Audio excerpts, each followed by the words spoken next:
آپ نے سماعت فرمائی۔ آج 20 جمادی الثانی ہے اور آج یوم ولادت ہے سیدہ طیبہ طاہرہ عالمہ عابدہ فاضلہ مجتہدہ فقیہہ محبوب خدا رازدان محبوب خدا سیدہ النساء العالمین سیدہ النساء الجنہ ملکہ طہارت ملکہ قیامت ملکہ نفاست ملکہ عصمت ملکہ عفت سیدہ فاطمہ الزہراء سلام اللہ تعالی علیہ کا آج یوم وصال ہے اور ہم خوش وقت اور خوش نصیب ہیں کہ یہ دونوں نسبتیں اللہ تعالیٰ نے ہمیں عطا فرمائی ہیں اور ہم الحمدللہ اہل سنت و جماعت ہیں۔ ہمیں صحابہ سے بھی پیار ہے اور اہل بیت سے بھی پیار ہے، جس کو ہو وہ کہہ دے سبحان اللہ۔ صحابہ سے بھی پیار کرنے والے ہیں، اہل بیت سے بھی پیار کرنے والے ہیں۔ دور کی ستم ظریفی دیکھیں، لوگوں کے عقل کو مار پڑ گئی۔ کوئی صحابہ کا ذکر کرتے ہیں تو دل میں اہل بیت کا بغض ہوتا ہے، کوئی اہل بیت کا ذکر کرتے ہیں تو دل میں صحابہ کا بغض ہوتا ہے، اور یہ ہمارے ذہن ہے۔ لیکن پبلک ہے، اس کا مائنڈ بن گیا ہے۔ اگر کوئی اللہ کی بات کرتے ہیں نا، کوئی کرے کہتے ہیں یہ وہابی ہو گیا، یہ ذہن بن گیا ہے۔ کوئی رسول اللہ کی بات کرے تو کہتے ہیں یہ بریلوی بن گیا ہے۔ چلو یہ بھی صحیح کہ ہمارے حصے میں رسول خدا تو آئے ہیں، ہماری پہچان تو ان کا ذکر بن گیا۔ بہرحال یہ دور کی ستم ظریفی ہے اور لوگوں کے عقلوں کی مار ہے۔ جو اللہ اللہ کرے کہتے ہیں یہ وہابی ہو گیا، جو یا رسول اللہ کا ذکر کرے یہ بریلوی ہو گیا، جو اہل بیت کا ذکر کرے یہ رافضی ہو گیا، شیعہ ہو گیا، جو صحابہ کا ذکر کرے یہ سپاہ صحابہ کے ہو گئے۔ تو حضرات محترم، اہل سنت کا مسلک محدود نہیں ہے۔ اگر خدا سے بھی پیار کرتے ہیں تو وہ بھی سنی پیار کرتا ہے، مصطفیٰ سے پیار کرتے ہیں تو وہ بھی سنی ہی پیار کرتے ہیں، صحابہ کا ادب کرتے ہیں تو سنی ادب کرتے ہیں، اہل بیت کا ادب کرتے ہیں تو وہ بھی سنی کرتے ہیں، کیونکہ ہم ابو بکر سے بھی پیار کرنے والے ہیں، مولا علی سے بھی پیار کرنے والے ہیں۔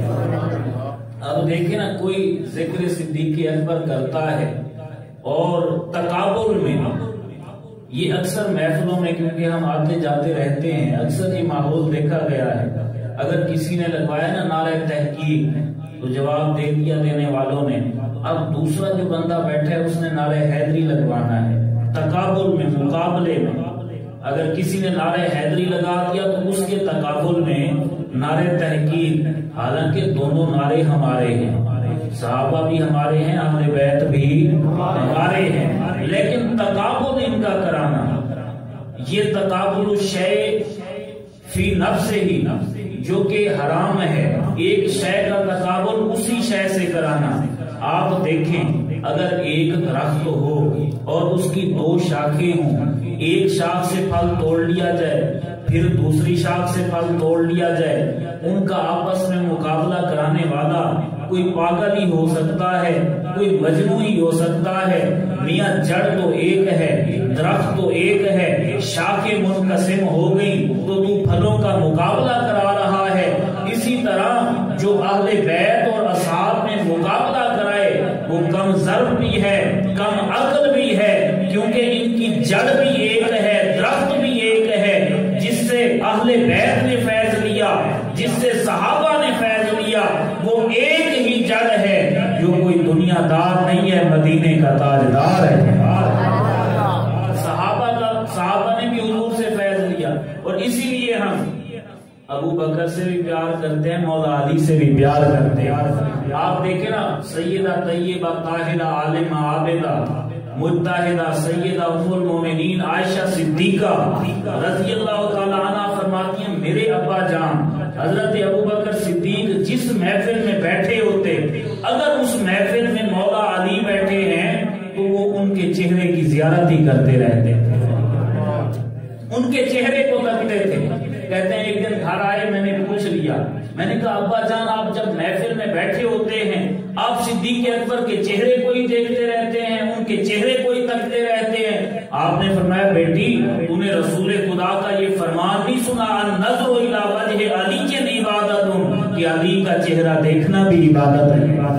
میں محفل میں بیٹھ کر عبادت خدا کا بھی مزہ لیتا ہوں اور دیدار علی مرتضیٰ کا بھی مزہ لیتا ہوں. اچھا, مولا علی کا چہرہ دیکھتے تھے. اب میں دو باتیں ملا رہا ہوں صرف آپ کو سمجھانے کے لیے. ادھر حضرت ابو بکر جب خلیفہ بنے, مولا کائنات پیچھے ہاتھ باندھ کے کھڑے ہو گئے, یا علی یہ کیا ہوا؟ حضرت ابو بکر خلیفہ بنے, آپ پیچھے نمازیں پڑھ رہے ہیں, وجہ کیا ہے؟ میں نے عالم تخیلات میں, عالم تصورات میں باتیں دونوں آپ نے سنی ہوئی ہیں. ماسٹر صاحب سنیں گے اس انداز میں تو مزہ آ جائے گا.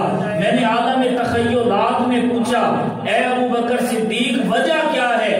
آپ جس محفل میں بیٹھے ہوتے ہیں علی کو دیکھتے ہیں, مولا علی وجہ کیا ہے؟ جب ابو بکر نے خلافت کا اعلان کیا, امامت کا اعلان کیا, آپ نے پیچھے نماز شروع کر دی, وجہ کیا ہے؟ مجھے جو عالم تصورات میں جواب ملا, ابو بکر نے کہا میں علی کو اس لیے دیکھتا ہوں کہ کوئی کمینہ میرا بہانہ بنا کے علی کو نہ چھوڑ دے. اور مولا علی نے کہا میں نے ابو بکر کے پیچھے اس لیے نمازیں پڑھی ہیں کہ کوئی میرا بہانہ بنا کے ان کی امامت کا, ولایت کا, خلافت کا انکار نہ کر دے. اب جسے محمد عربی کی شریعت کا حیا ہوگا, ابو بکر سے بھی پیار کرنے والا ہوگا, مولا علی سے بھی پیار کرنے والا ہوگا. کہتے سبحان اللہ, بلند آواز سے کہتے سبحان اللہ. لوگ تھوڑے بیٹھے ہیں مگر میں چونکہ یہاں پہ کافی عرصہ رہ کے گیا ہوں, مجھے پتا ہے آپ کا مزاج کیا ہے اور آپ کیا سنتے ہیں. کافی دیر سے آپ بیٹھے ہیں کیونکہ یہ محفل کا ایک طریقہ کار ہوتا ہے کہ جتنا ٹائم نعت خوانی اور تلاوت کے لیے صرف کیا گیا ہے نا, اتنا ہی ٹائم خطاب کے لیے ہوتا ہے. پتہ نہیں حضرت صاحب نے خطاب فرمایا ہے یا نہیں فرمایا, کیونکہ میرے علم میں نہیں ہے. اگر فرمایا ہے تو پھر تو ٹائم ہمارا ہو جائے گا, اگر نہیں کیا تو پھر ان کا ٹائم بھی میں لے کر جاؤں گا. آپ کہتے ہیں سبحان اللہ. سنیے, صحابہ سے پیار اور اہل بیت سے پیار ہم اس لیے کرتے ہیں کیونکہ ہمارا عقیدہ ہے صحابہ کو عزت ملی, عظمت ملی, شرافت ملی, کمال ملا, جو کچھ ملا ہے در مصطفیٰ سے ملا ہے. اہل بیت کو جو کچھ ملا ہے در مصطفیٰ سے ملا ہے. خدا کی قسم امام جلال الدین سیوطی رحمت اللہ تعالی علیہ آپ فرماتے ہیں میرے آقا کا در ایسا در ہے, اس در پہ جو آتا ہے محمد اسے رنگ لگا دیتے ہیں. میرے آقا اسے رنگ لگا دیتے ہیں. اس لیے پیر نصیر الدین نصیر نے فرمایا تھا نا, آپ دنگی داماں پہ نہ جاؤ اور بھی کچھ مانگ ہے, آج وہ مائل باتا اور بھی کچھ مانگ. جن لوگوں کو شک ہے کہ کرم ان کا ہے محدود, ان لوگوں کی باتوں پہ نہ جاؤ اور بھی کچھ مانگ. دے سکتے ہیں کیا کچھ کے, وہ کچھ دے نہیں سکتے, یہ بحث نہ کر ہوش میں آ اور بھی کچھ مانگ. اور در مصطفیٰ ہی وہ در ہے جہاں سے ہر ایک کو خیرات ملتی ہے. خدا کی قسم اگر میں چشتی ذوق کا بندہ ہوں اور میں اس انداز میں آپ کو بتاؤں, اگر در پہ ابو بکر آتے ہیں میرے آقا رنگ صداقت میں چمکا کر صدیق اکبر بنا دیتے ہیں. ہر جملہ سبحان اللہ کہنے والا ہے, یہ آپ کی مرضی ہے, کہیں یا نہ کہیں. یا یہ بھی ہو سکتا ہے کیونکہ میں ادھر کافی عرصہ رہ گئی ہوں, آپ اکثر آپ کے پاس میرا نمبر بھی ہوگا, آپ بعد میں ٹیلی فون کر کے بھی سبحان اللہ کہہ سکتے ہیں. اس میں کوئی جو ہے وہ جلدی نہیں ہے, سمجھ آ جائے تو پھر موقع پہ کہہ دیں, نہیں تو بعد میں بھی کہہ سکتے ہیں. اگر در پہ ابو بکر آئیں رنگ صداقت میں چمکا کر صدیق اکبر بنا دیتے ہیں. اگر در پہ عمر آئیں رنگ عدالت میں چمکا کر فاروق اعظم بنا دیتے ہیں. اگر در پہ عثمان آئیں رنگ سخاوت میں چمکا کر غنی اعظم بنا دیتے ہیں. اگر مولا علی آ جائیں رنگ شجاعت میں چمکا کر حیدر کرار بنا دیتے ہیں. اگر در پہ حسن آ جائیں رنگ سیادت میں چمکا کر مصلح اعظم بنا دیتے ہیں. اگر در پہ حسین آ جائیں رنگ شہادت میں چمکا کر شہید اعظم بنا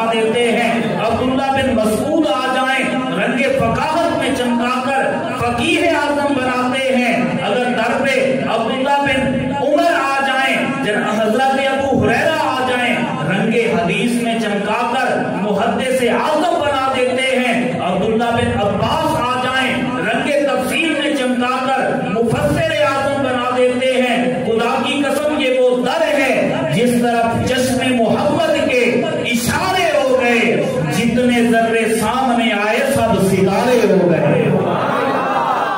میں تو یوں بھی کہہ دوں تو بجا ہے، جس کی جانب وہ نظر اپنی اٹھا دیتے ہیں اس کی سوئی ہوئی تقدیر جگا دیتے ہیں۔ اچھا یہ دیکھیں نا، عشق والا جو ہوتا ہے نا، عشق والا اس کی رمزی کچھ اور ہوتی ہے۔ عشق ہے ہی ایسی چیز، غالب کہتا ہے نا، عشق ہے وہ آتش غالب جو لگائے نہ لگے اور بجھائے نہ بجھے نہ بجھے۔ جب تک عشق لگے نہ کوئی مائی کا لال لگا نہیں سکتا، جب لگ جائے پھر کوئی بجھا نہیں سکتا۔ یہ عشق ہے۔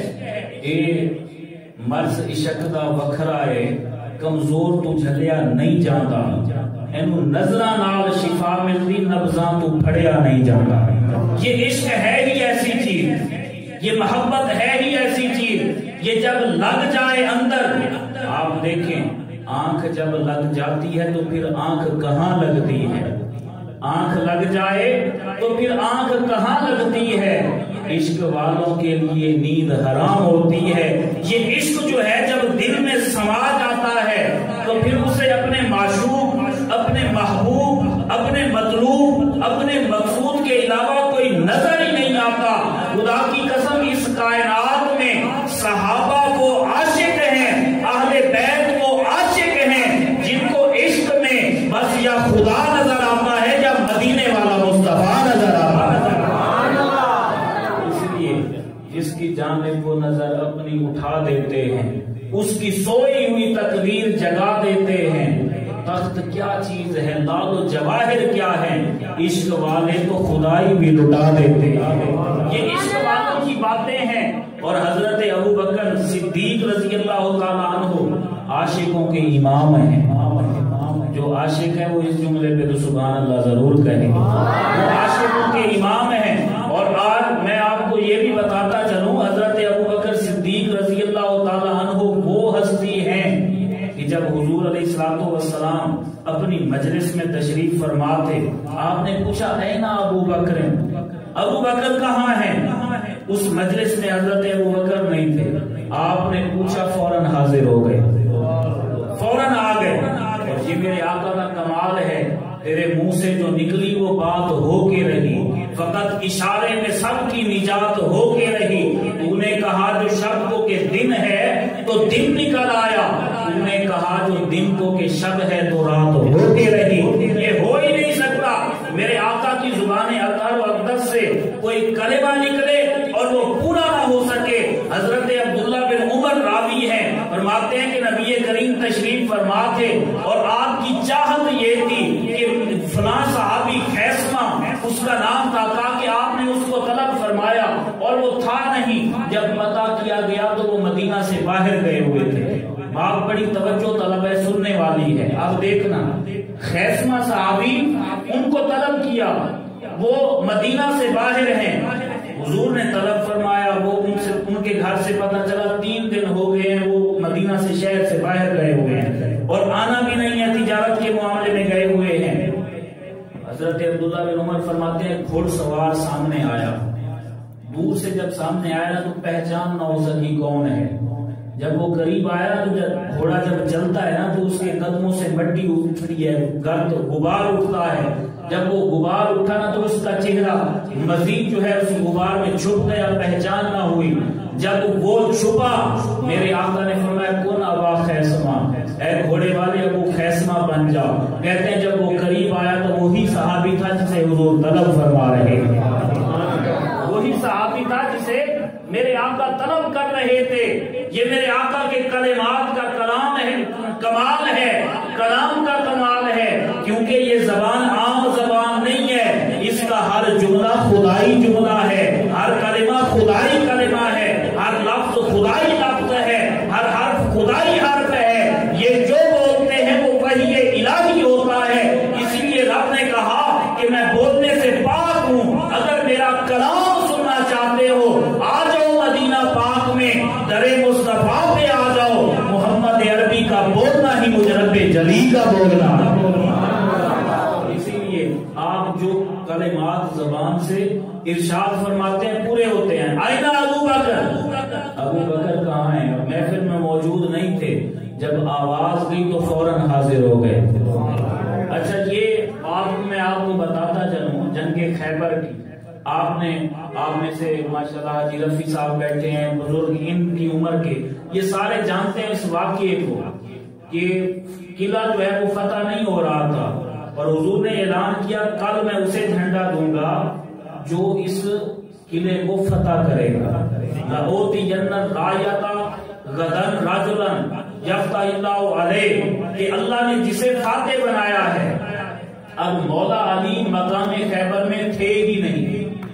یہ روایات میں دیکھیں جنگ خیبر میں حضور ان کو مدینہ پاک میں چھوڑ کے گئے تھے، اور مدینہ سے خیبر کا پتہ ہے کتنا فاصلہ ہے؟ مدینہ سے خیبر کا 6 گھنٹوں کی مسافت ہے. مدینہ سے خیبر کی آج کل کے دور کے مطابق. اس وقت جب اونٹ چلتے تھے، گھوڑے چلتے تھے، سواریاں اتنی فعال نہیں ہوتی تھی، تیز نہیں ہوتی تھی. مولا علی پیچھے مدینہ میں ہیں، خیبر کی جنگ میں آئے ہی نہیں، لیکن حضور نے فرمایا کل جھنڈا اسے دوں گا جو فاتح خیبر ہوگا. اب ہر صحابی ساری رات یہ دعائیں کرتا رہا، مولا فاتح خیبر مجھے بنا دے، حضور کا جھنڈا مجھے عطا فرما دے تاکہ میں فاتح خیبر بن جاؤں. جب صبح ہوئی مولا کائنات کو حضور نے ندا دی، این علی جو ابن ابی طالب، علی کہاں ہیں؟ اچھا ان کی آنکھوں میں درد تھا، آنکھوں کی بیماری کی وجہ سے انہیں پیچھے چھوڑ کے آئے تھے، مدینہ پاک میں پیچھے چھوڑ کے آئے تھے. مولا کائنات فرماتے ہیں میں مدینہ میں بیٹھا ہوں، میرے کانوں میں آواز آئی ہے کہ مجھے مصطفیٰ بلا رہے ہیں، حضور بلا رہے ہیں. این علی جو ابن ابی طالب، علی کہاں ہیں؟ کہتے ہیں میں نے اللہ سے دعا کی، مولا میرے آقا جس مقام پہ بیٹھے ہیں بس مجھے اس مقام پہ پہنچا دے. میری معراج یہی ہے، میرا مطلوب میرا مقصود یہی ہے کہ مجھے حضور نے آواز دی ہے تو میں وہیں پہنچ جاؤں. مولا علی کہتے ہیں خدا نے مدینہ اور خیبر کے درمیان جتنے بھی حجابات تھے، جتنا راستہ تھا، مدینہ کو اٹھا کر خیبر کے قریب کر دیا. حضور کی ندا ختم نہیں ہوئی. میں نے عرض کی یا رسول اللہ غلام حاضر ہے، غلام حاضر ہے. یہ میرے آقا علیہ السلام کا کلام ہے. زبان سے نکل جائے قبول ہو جاتا ہے، زبان سے نکل جائے پورا ہو جاتا ہے. یار آقا کی تو بڑی شان ہے، میرے آقا کی تو بڑی شان ہے، بڑی عظمتیں ہیں. بخاری شریف کی حدیث ہے، اللہ رب العزت خود فرماتا ہے، حدیث قدسی ہے، لو اقسم علی اللہ لابرہ، تاکہ میرا کوئی محبوب بندہ ولی کوئی قسم اٹھا دے نا میرے اوپر، یا اللہ یہ پہاڑ کل ادھر نہیں ادھر ہونا چاہیے، جب وہ قسم اٹھا دے میں اس کی قسم کو پورا کرتا ہوں، پہاڑ کو اٹھا کر دوسری جگہ منتقل کرنے کا. یہ ولی کی شان ہے. اور ولی کیسے بنتا ہے؟ محبت رسول میں بنتا ہے، عشق مصطفیٰ میں بنتا ہے. یاد دیکھنا یہ ولی کی شان ہے. ولی اگر قسم ڈال دے پہاڑ دوسری جگہ منتقل ہو جاتا ہے. ولی کی ولایت کو سلام ہے، کرامت کو سلام ہے، شان کو سلام ہے، عظمتوں کو سلام ہے. مگر یاد رکھنا یہ اتنی عظمتوں والا ہو کے، اتنی شان والا ہو کے یہ غلام ہے، مدینے والا اس کا بھی امام ہے. یہ لینے والا ہے، مدینے والا اس کا بھی دینے والا ہے. یہ امتی ہے، مدینے والا اس کا بھی نبی ہے. جس کا امتی اتنی شان والا ہے وہ محمد عربی کتنی شان والا ہے. اسی لیے جناب میرے آقا علیہ الصلوۃ والسلام کی زبان اطہر و اقدس سے جو کلمات نکلتے ہیں رب انہیں پورا کر دیتا ہے. پوچھا آئینہ ابو بکر، ابو بکر کہاں ہے؟ فوراً حاضر ہوئے، حضور غلام حاضر ہے. اور غلام کے لیے تو یہی کافی ہوتا ہے کہ اسے اپنا آقا بلا لے. مولا بلا لے، اس کے لیے تو یہی معراج ہے کہ میرا آقا مجھے بلا لے، میں اپنے آقا کی بارگاہ میں حاضر ہو جاؤں۔ اور یہ بھی نصیبوں کی بات ہوتی ہے کہ غلاموں کو آقا بلاتے ہیں۔ یہ دیکھیں نا، محفلیں جس کی ہوتی ہیں یہ آقا کی محفلیں ہیں، وہی آتے ہیں جنہیں آقا بلاتے ہیں، اور وہ خوش نصیب ہوتے ہیں جنہیں بلاتے ہیں۔ آپ دیکھیں نا، حضرت ربیعہ بن کعب اسلمی رضی اللہ تعالیٰ عنہ صحابی رسول ہیں اور حضور کی خدمت کرتے ہیں۔ خدمت کیا کرتے ہیں جی؟ وضو کراتے ہیں، حضور کو وضو کرواتے ہیں، وضو کا پانی پیش کرتے ہیں، وضو کرواتے ہیں۔ یہ کوئی کم خدمت ہے؟ آج ہمیں استاد کی خدمت کا موقع مل جائے، پیر کی خدمت کا موقع مل جائے، ماں باپ کی خدمت کا موقع مل جائے، دل کو سکون ملتا ہے کہ نہیں؟ کیوں جی؟ دل کو سکون ملتا ہے نا۔ اور بتائیں جسے نبی کی خدمت کا موقع ملے، اور نبی بھی نبیوں کا امام ہو اور رسولوں کا امام ہو، خدمت کا موقع ملے، کہتے ہیں میں وضو کروا رہا ہوں، دریائے رحمت جوش میں آیا، فرمایا سل ربیعہ، اے ربیعہ آج مانگ لے، آج لے ان کی پناہ، آج مدد مانگ ان سے، پھر نہ مانیں گے قیامت میں اگر مان گیا۔ اگر حضور کو ماننا ہے تو آج مانو، حضور کو ماننا ہے تو آج مانو، شفیع و حاکم و مختار مان ان کو دنیا میں، یہ سب کچھ دیکھ کر حشر میں مانا تو کیا مانا۔ اگر ماننا ہے ان کی عظمتیں تو آج مانو، یہ دنیا عمل گاہ ہے، یہ دنیا امتحان گاہ ہے، اس میں جو کچھ مان لو گے حشر میں صلہ ملے گا۔ تو خیر بہرحال جناب میں عرض یہ کر رہا ہوں، اب پوچھا جا رہا ہے نا ابو بکر، ابو بکر کہاں ہیں؟ حاضر ہوئے، یا رسول اللہ غلام حاضر ہوں، غلام حاضر ہے۔ آپ نے فرمایا اے ابو بکر میرے قریب آ جاؤ۔ اب ذرا اس صورتحال کو دیکھنا، بعض تقریریں سنی جاتی ہیں اور بعض تقریروں کا مزہ لیا جاتا ہے۔ آپ نے مزہ لینا ہے اس تقریر کا۔ حضور منبر پر جلوہ افروز ہیں، حضرت ابو بکر قریب آئے، قبلہ بینا کتفے، حضور علیہ السلام قبلہ بینا عینے، حضرت ابو بکر قریب آئے، حضور نے آپ کی پیشانی مبارک پر بوسہ دیا، حضرت ابو بکر کی پیشانی پر بوسہ دیا، اور پھر فضمہ ہوئی لا صدرے ہی، پھر آپ نے سینے سے لگایا۔ یہ جملہ سبحان اللہ کہنے والا تھا جن کو حضور نے سینے سے لگایا۔ اچھا میں پنجابی میں بتا دوں اس کا ترجمہ کیا ہے۔ حضور نے حضرت ابو بکر کو جپھی پائی، آپ نے سینے سے لگایا، اور میں آپ کو یہ بھی بتاؤں، سینے سے لگا کے یہ بتا دیا لوگوں، جس کو میرا حیا ہوگا وہ ابو بکر سے ضرور پیار کرے گا، اس کے خلاف کبھی نہ ہونا۔ یہ وہ عالی شان صحابی ہے جس کو محمد سینے سے لگا رہے ہیں۔ آپ دیکھیں قرآن سچی کتاب ہے یا نہیں؟ کیونکہ سارے مانتے ہیں یا نہیں؟ یا نعت خانوں کے لیے بڑے آپ ہاتھ اٹھاتے ہو، مولویوں کی باری سب کو نیند آ جاتی ہے، سردی لگ جاتی ہے۔ قرآن سچی کتاب ہے یا نہیں؟ جو مانتا ہے ہاتھ اٹھا کے گواہی دے، قرآن سچی کتاب ہے نا۔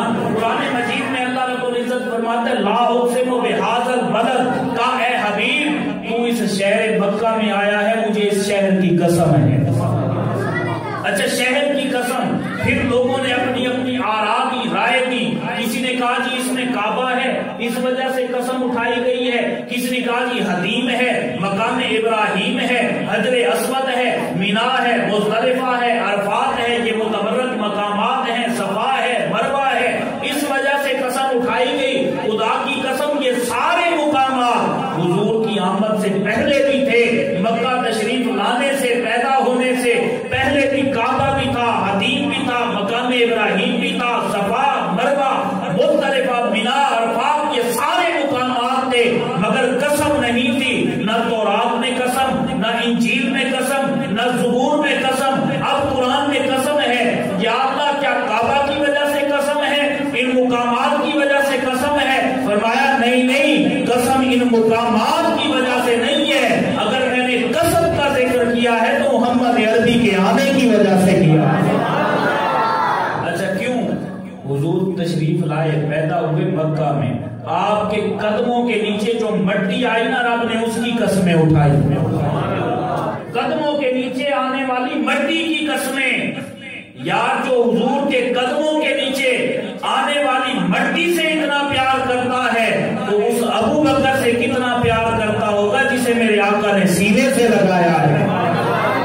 اور میں اب جو جملہ کہنے والا ہوں اگر سمجھ آ جائے تو پھر سبحان اللہ کی گونج سے اس مسجد میں گونج پڑ جانی چاہیے، اور حضور دیکھیں، فرشتے دیکھیں تو رش کریں کہ میرے غلام بیٹھے ہیں، فرشتے بھی دیکھیں تو رش کریں مولا یہ محمد عربی کے غلام بیٹھے ہیں جو صحابہ کا ذکر سن کر خوش ہونے والے ہیں، ابو بکر سے پیار کرنے والے ہیں۔ اگر قدموں کے نیچے مٹی آ جائے، رب اس مٹی سے اتنا پیار کرتا ہے، خدا کی قسم اس ہستی سے، اس شخصیت سے کتنا پیار کرتا ہوگا جسے میرے آقا نے سینے سے لگایا ہے اور جن کا ماتھا میرے آقا نے چوما ہے۔ کہنے سبحان اللہ۔ اچھا آپ دیکھیں ام المومنین سیدہ عائشہ صدیقہ فرماتی ہے میں تندور پہ روٹیاں لگا رہی تھی، بات سنی ہوئی ہے آپ نے، میں نے آپ کو سمجھانا ہے۔ میرے آقا آئے اور فرمایا عائشہ ایک روٹی میں بھی لگانا چاہتا ہوں۔ یہ پیار ہے نا، اگر آج کوئی بیوی سے پیار کرے نا تو کہتے ہیں یہ رن مرید ہو گیا ہے، یہ رن مرید ہو گیا، اس کی ہر بات مانتا ہے۔ اور میں آپ کو یہ بتاتا چلوں میرے آقا علیہ السلام جب پانی نوش فرماتے تھے نا، حضرت عائشہ جس برتن میں پانی پیتی آپ اسی برتن میں پانی نوش فرماتے، جس جگہ پہ ان کا منہ لگتا اسی جگہ پہ اپنا منہ لگاتے، فرماتے عائشہ ایک مجھے تو سب سے زیادہ پیاری ہے، ایک تیرا بابا ابو بکر پیارا ہے۔ سے پیار کرنا یہ بھی مصطفیٰ کی سنت ہے۔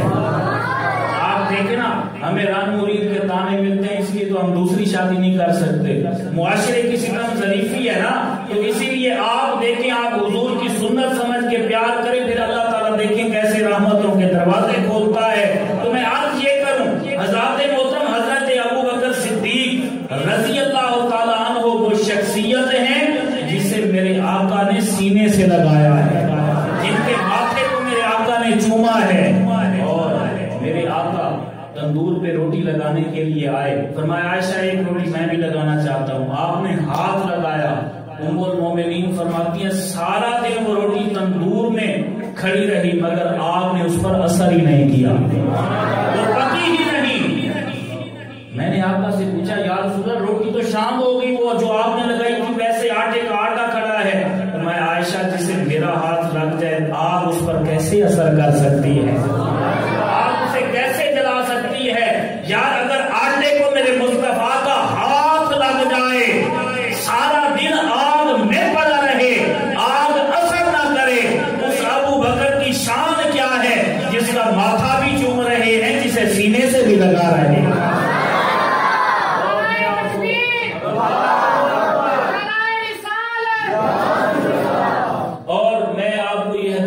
سناتا جاؤں اور بڑی مزے کی حدیث ہے، لطف اندوز ہوں گے۔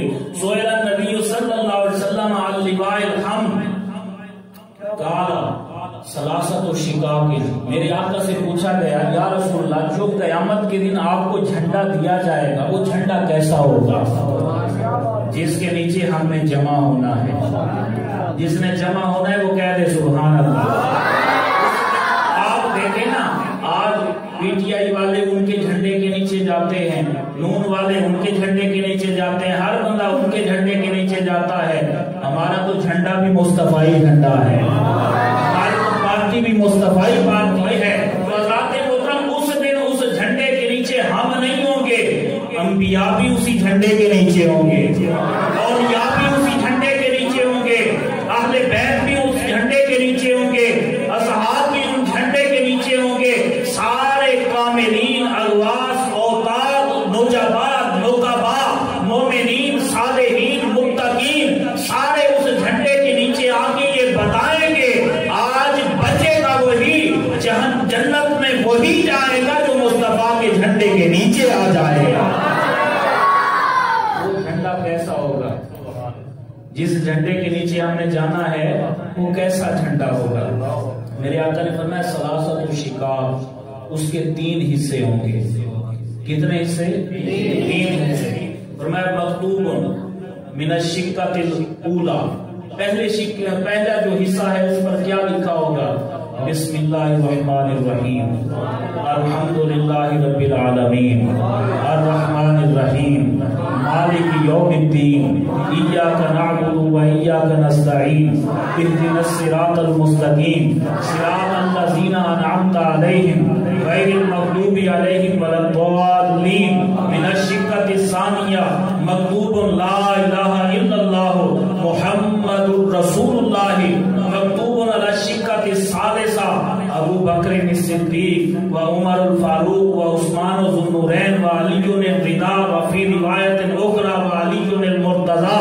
فرمایا جو اس جھنڈے کا پہلا حصہ ہوگا اس پر بسم اللہ لکھی ہوگی اور سورہ فاتحہ لکھی ہوگی.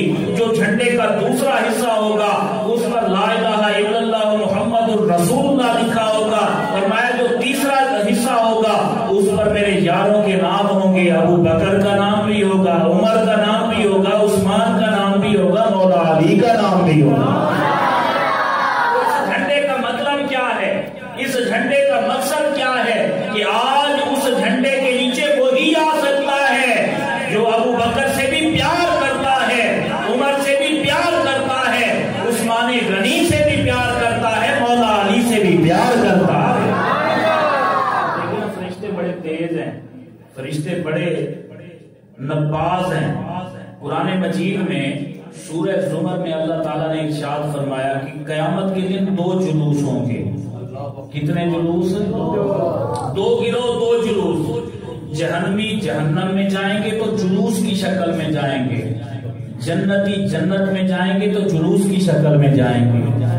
اور آج جن کا جلوسوں کو دیکھ کر رنگ اتر جاتا ہے وہ دوسرے ہیں، اور جو جلوسوں میں شریک ہوتے ہیں وہ مصطفیٰ کے غلام ہیں. اچھا اس دن یہ بھی دیکھیں، آج دیکھیں نا، آج ہم جلوس نکالے نا تو لوگ شوگر کا بہانہ بھی بنا لیتے ہیں کہ میرا جی بی پی ہائی ہو جاتا ہے، چلنے سے میرے دل کی دھڑکن تیز ہو جاتی ہے. یار حضور کے جلوس میں تجھے موت آ جائے اس سے اچھی موت کہاں نصیب ہوتی ہے؟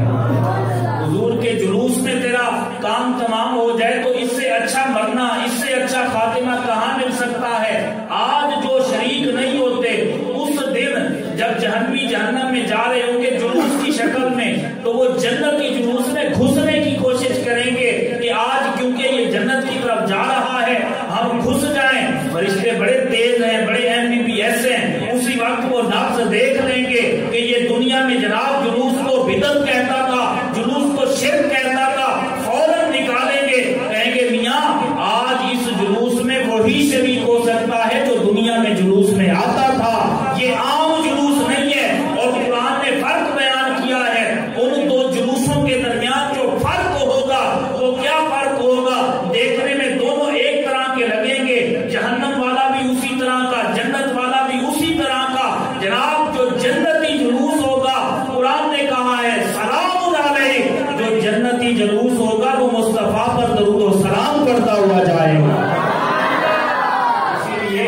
اسی لیے جھنڈا بھی ہمیں صحابہ والا ملا اور جلوس بھی صحابہ والا ملا. آج دیکھیں نا ہم صحابہ کی عظمتوں کو اسی لیے سلام کرتے ہیں کہ انہیں فیض ملا ہے تو در مصطفیٰ سے ملا ہے، عظمتیں ملی ہیں تو در مصطفیٰ سے ملی ہیں، شانیں ملی ہیں تو در مصطفیٰ سے ملی ہیں. وجہ یہ ہے کہ انہوں نے حضور کو ہی سب کچھ سمجھا، حضور کو ہی مانا، اور ایسا مانا کہ للہ الحمد میں دنیا سے مسلمان گیا. ایسا مانا کہ انہیں مانا، انہیں جانا، نہ رکھا غیر سے کام. للہ الحمد میں دنیا سے مسلمان گیا، کیونکہ ان کا مطلوب مقصود سب کچھ اگر تھا تو وہ مدینے کا تاجدار تھا، میرے آقا کی ہستی تھی. اور میں آپ کو یہ بھی بتا دوں صحابہ حضرت ابو بکر کی بڑی شانیں ہیں، بڑی عظمتیں ہیں. میرے آقا علیہ الصلوۃ والسلام فرماتے ہیں جبریل امین میرے پاس آئے اور میں نے ان سے کہا اخبرنی عن فضائل عمر، کہ مجھے میرے غلام عمر کے فضائل سناؤ، حضرت عمر کی شان سناؤ. اچھا اس سے معلوم یہ ہوتا ہے حضرت عمر کی شان سنانا یہ جبریل امین کی سنت ہے، سننا محمد عربی کی سنت ہے۔ تو جبریل امین نے کیا کہا؟ حضور نے فرمایا جبریل مجھے عمر کی شان سناؤ، عمر کے فضائل سناؤ۔ انہوں نے کہا جلست ماں کا بلاؤ، جلست ماں کا قدر ما لابس نوح فی قومہ۔ اگر حضور میں آپ کے پاس اتنا عرصہ بیٹھوں جتنا حضرت نوح علیہ السلام اپنی قوم میں تبلیغ کرتے رہے، لم استطع بفضائل عمر، تو پھر بھی میں حضرت عمر کے فضائل بیان نہیں کر سکتا۔ یعنی 950 سال کا عرصہ جناب نوح علیہ السلام نے قوم میں تبلیغ فرمائی، آپ کی عمر 1200 یا 1300 سال کی، یہ عرصہ تبلیغ ہے۔ 950 سال کا عرصہ آپ نے تبلیغ فرمائی، اور جبریل امین کہہ رہے ہیں یا رسول اللہ اگر 950 سال میں آپ کی بارگاہ میں بیٹھ کر کوئی بھی لمحہ ضائع کیے بغیر فضائل عمر بیان کرتا رہوں، 950 سال ختم ہو جائیں گے، عمر کے فضائل کبھی ختم نہیں ہوں گے۔ جب یہ بات جناب سیدہ عائشہ صدیقہ رضی اللہ تعالی عنہا نے سماعت کی، میرے آقا سے پوچھنے لگی یا رسول اللہ یہ اتنے فضائل تو جناب عمر کے ہیں، اتنی عظمتیں تو جناب عمر کی ہیں، میرے ابا جان کا کیا حال ہے؟ فرمایا اے عائشہ یہ جتنی فضیلتیں جتنی نیکیاں عمر کی ہیں، تیرے باپ کی غار والی نیکی ان ساریوں سے افضل والا ہے۔ اور میں آپ کو یہ بتاتا چلوں، واقعہ آپ نے سنا ہوا ہے، میں جلدی جلدی اشارے کر کے آگے جا رہا ہوں کہ جب حضرت ابو بکر غار میں تھے نا، اور حضور علیہ السلام گود میں سر انور رکھ کر آرام فرما رہے تھے، یہ بھی قسمت ہے، گود صدیق کی ہے، سر مدینے کے تاجدار کا ہے۔ آج کوئی چیز نہ روکنے والی ہے نہ ٹوکنے والی ہے، سانپ بھی روکتا رہا تو آپ نے کہا آج تو بھی مزے کر لے، جتنا خون چوس سکتا ہے چوس لے، میں بھی دیدار محمد کرتا ہی رہوں گا۔ میں ایک جملہ کہہ رہا ہوں اس واقعے کے اوپر، اور صرف آپ کو دیکھنے کے لیے کہ آپ کس طرح کا سن رہے ہیں، اور ماشاءاللہ بڑے ذوق کا اظہار کر رہے ہیں، بڑی محبتوں کا اظہار کر رہے ہیں، تو میرا یہ جملہ اگر مزہ نہ آئے تو بے شک مجھے واپس کر دینا، لیکن مزہ ضرور آئے گا اس جملے کا۔ حضرت ابو بکر کی گود ہے، سرکار کا سر انور ہے، کوئی روکنے والا نہیں، کوئی ٹوکنے والا نہیں، کوئی تیسرا نہیں جو حائل ہو سکے، بس ابو بکر کی آنکھیں ہیں، میرے نبی پاک کا چہرہ ہے، چہرے کی زیارت کرتے جا رہے ہیں، کرتے جا رہے ہیں، کرتے جا رہے ہیں، نہ دل بھرتا ہے نہ دل یہ کہتا ہے کہ آنکھیں پھیر لو، جناب آنکھیں بھی نہیں پھیر رہی، چہرہ بھی دیکھ رہے ہیں، سانپ بھی ڈس رہا ہے، سانپ بھی کاٹ رہا ہے، اس کا زخم بھی، اس کا درد بھی برداشت کرتے ہوئے، مگر چہرہ محمد سے آنکھیں نہیں ہٹائیں۔ یہ بتا دیا لوگوں جتنی بھی تکلیفیں آ جائیں کبھی بھی در مصطفیٰ سے نہ پھر جانا، اس در سے اگر پھر جاؤ گے کہیں بھی امان نہیں ملے گی، اگر اس در پہ آ جاؤ گے مصطفیٰ کی بھی امان ہوگی، خود خدا کی بھی امان ہوگی۔ اور میں جملہ کہنے والا ہوں سنیں گے تو مزہ آ جائے گا۔ آج گود صدیق کی ہے، چہرہ مصطفیٰ کا ہے، اور کہنے والے نے کہا اللہ اللہ کیا نظارہ ہے، نہ تو زمانے میں ایسی رحل کبھی دیکھی ہے نہ ایسا قرآن کبھی دیکھا ہے۔ صدیق اکبر کی گود رحل ہے، محمد کا چہرہ قرآن ہے۔ ابو بکر صدیق اکبر رضی اللہ تعالیٰ عنہ وہ ہیں جنہیں حضور نے سینے سے لگایا۔ اچھا بس میں آخری بات کر رہا ہوں کیونکہ طعام سامنے آ گیا ہے، اور یہ نشانی ہوتا ہے ختم کرنے کے لیے۔ حضور جب اس دنیا کائنات میں آئے نا تو آپ نے ارشاد فرمایا انا بساطو کا ہاتین، فرمایا سب سے بڑی قیامت کی نشانی میں مصطفیٰ، میں اور قیامت ایسے قریب ہیں، یہ نشانی ہے قیامت کی حضور نے بتائی۔ اور یہ بھی نشانی ہوتا ہے 15ویں صدی لگ چکی ہے، 14 گزر گئی تو ابھی تک قیامت آئی نہیں ہے۔ حضور نے کیا فرمایا تھا کہ ہم بالکل قریب ہیں، یہ بھی نشانی ہوتی ہیں، آ تو گئے ہیں، نشانی ہے ختم کرنے کی، اب دیکھیں ختم ہوتا کب ہے۔ آپ کہہ دیں محبت سے سبحان اللہ۔ میں آخری بات کہہ رہا ہوں، حضور وہ ہیں کہ جنہوں نے ابو بکر کو سینے سے لگایا۔ سینے سے لگانے کے بعد، میں بڑی ذمہ داری سے یہ کہہ رہا ہوں، سینے سے لگانے کے بعد، ماتھا چومنے کے بعد جسم کا حصہ پھر بھی نہیں بنے۔ ماتھا چومنے کے بعد جسم کا حصہ نہیں بنے، سینے سے لگانے کے بعد جسم کا حصہ نہیں بنے، قبر میں ساتھ سونے کے بعد جسم کا حصہ نہیں بنے، کیونکہ در والے تھے، نسبت والے تھے۔ خدا کی قسم سیدہ زہرا پاک وہ ہیں جنہیں میرے آقا نے فرمایا فاطمہ تو بضعۃ منی، فاطمہ میرے جسم کا حصہ ہے۔ علیحدہ جسم کا نام فاطمہ نہیں ہے، جسم مصطفیٰ کے حصے کا نام فاطمہ ہے۔ جیسے کائنات میں مصطفیٰ کے جسم کی مثال نہیں ہے، ایسے سیدہ زہرا کی عظمت کی مثال بھی نہیں ہے۔ جسم مصطفیٰ بھی بے مثال ہے، عظمت زہرا بھی بے مثال ہے۔ قیامت کا دن ہوگا نا، قیامت کا دن ایک منظر پیش کر دوں قیامت کا، سننا ہے تو کہنے سبحان اللہ۔ قیامت کا دن ہوگا نا، خود رب اعلان فرمائے گا۔ اچھا، ہر اعلان کے لیے منادی ہوتا ہے، ندا کرنے والا۔ یہ اعلان ایسا ہے جسے خود رب العالمین کر رہا ہے۔ یا اہل الجمع غضوا ابصارکم ونکسوا رؤوسکم حتی تمر فاطمہ بنت رسول اللہ صلی اللہ علیہ وسلم۔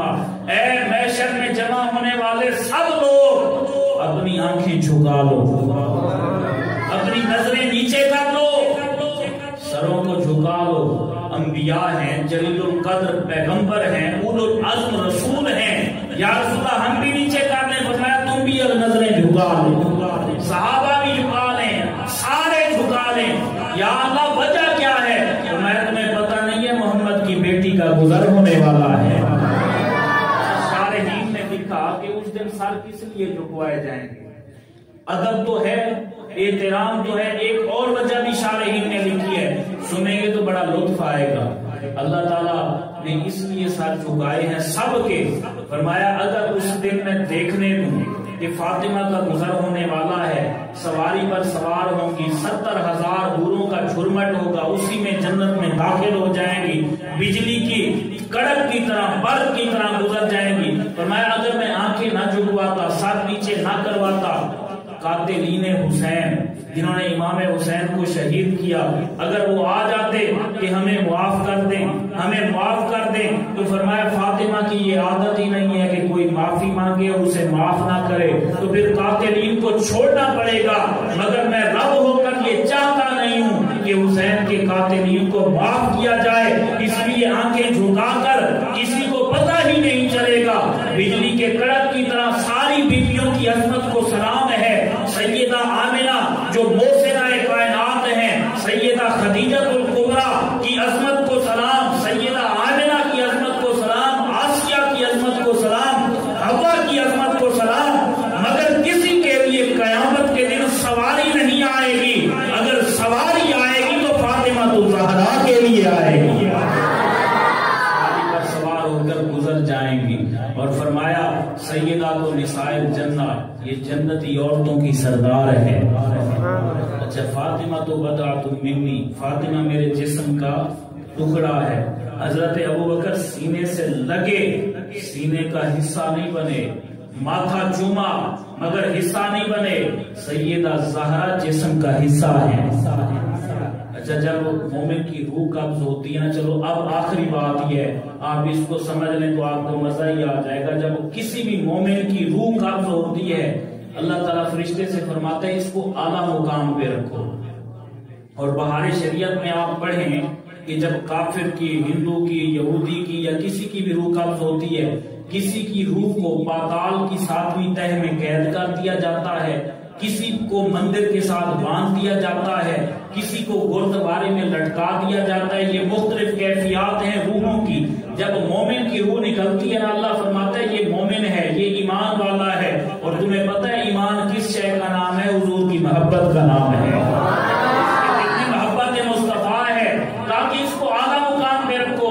جو مقام مومن کا ہوتا ہے اس مقام سے اعلیٰ مقام پر اس کی روح کو رکھا جاتا ہے۔ یہ سلسلہ چلتا آیا